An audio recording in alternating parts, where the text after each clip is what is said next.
Hi, it's Rob here from Best Fox Call, and we're currently at the services on the A34, heading down to Dorset to meet up with Tim Lester. Tim's invited us down to his place tonight. We are heading out for a bit of an unusual foxing job, not the usual chasing him around the field, but tonight Tim's been baiting up at a private house where they've had problems with foxes in the garden, and we're going to go out and hopefully catch up with them. So watch this space. With bales in place to provide a safe backstop, Tim showed us some of the damage the foxes had been causing. He explained where we'd be shooting from, and then laid the bait in preparation for the evening ahead. Tim had been baiting for about a week and was confident that we'd get a result. Moving upstairs to the warm comfort of the client's spare room, Tim took the opportunity to check zero, and with everything in place we headed out for some bait of our own.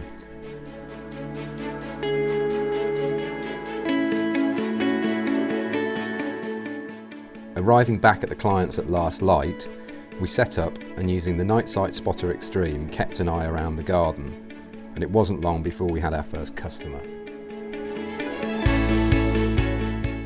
This fox was clearly gathering food, and Tim waited for an opportunity to take his shot. But even in confined spaces, foxes have a habit of making life tricky, and this one soon disappeared behind a bush. Thankfully, Tim could still see it, and as it reappeared, he gave a quick squeak to stop it and delivered a perfect headshot. Fox number one was down, and having removed it from the lawn, we sat and waited for number two. The next visitor was the wrong species. This was always going to be a waiting game, and sure enough, patience paid off. At around 9 PM, fox number two came to our bait, and Tim delivered another perfect headshot to bring the count to 2.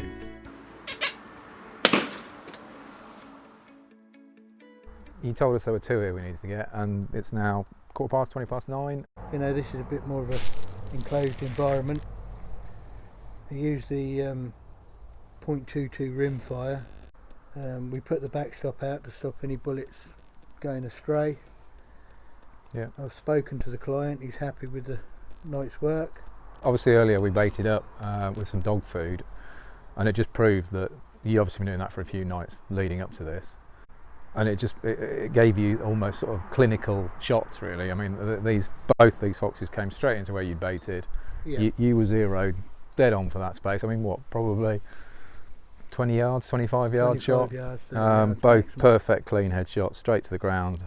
Just going back to the 2-2 thing, it's always a bone of contention that people believe they can shoot foxes with 2-2, but I think you think the same as me, which is if your ticket says you can shoot foxes, then you can shoot foxes, but you do want it on your ticket. Is that? You need it on your ticket. Yeah. I've got it on my ticket. Yeah, as a professional pest controller. As a professional pest controller. We wanted to show different aspects of foxing for Get Fox TV, and I think this has been brilliant. I mean, it's really cool to see it done a different way. We used to be out freezing in the middle of fields in snow and rain and whatever, and it's nice to be sat in someone's room with the heating on and a cup of tea. So, yeah. Tim, thank you very much. I'm sure we'll get out again fairly soon. Good to see you on film again. Less than a week later, Tim called to say he'd got another urban job, so we headed south again. Meeting up with Tim and his shooting partner Andy Reid, we headed to the clients and were quite surprised to see foxes en route.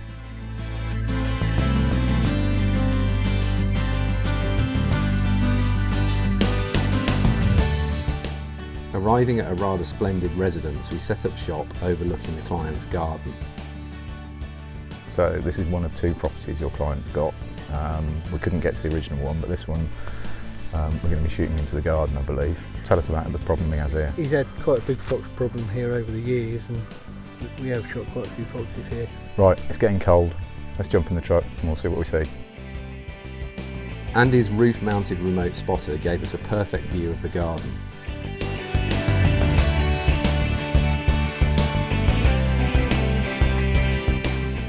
And within half an hour, our first fox appeared. But spooked by the lamp, it retreated, but not to safety, and Tim took his chance and dispatched it. It's 11 o'clock, slow start, probably 30 minutes, 40 minutes, and then this big fella here turned up in the garden and dispatched very quickly with a 2-2. Big old dog fox. Is that kind of what you'd expect him to see around here, or?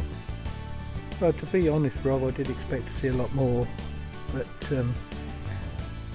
I think all the vixens are in the dens at the moment, and this being a big old boy, I think it's probably a dominant, and I'm only here to do a job, really. Yeah, absolutely. Well, you've done the job. Brilliant night out again. Thank you very much. We'll have to get back out and do some golf courses and get back out in the field fairly soon. Yeah, and I've got another little one that we can do. Yeah, at some I'm looking point. forward to that. I won't give anything away at the moment, No. but that's going to be quite an interesting one. I'm looking forward It to that will. one. Awesome. Well, let's get this big lad gone and go and have a pint.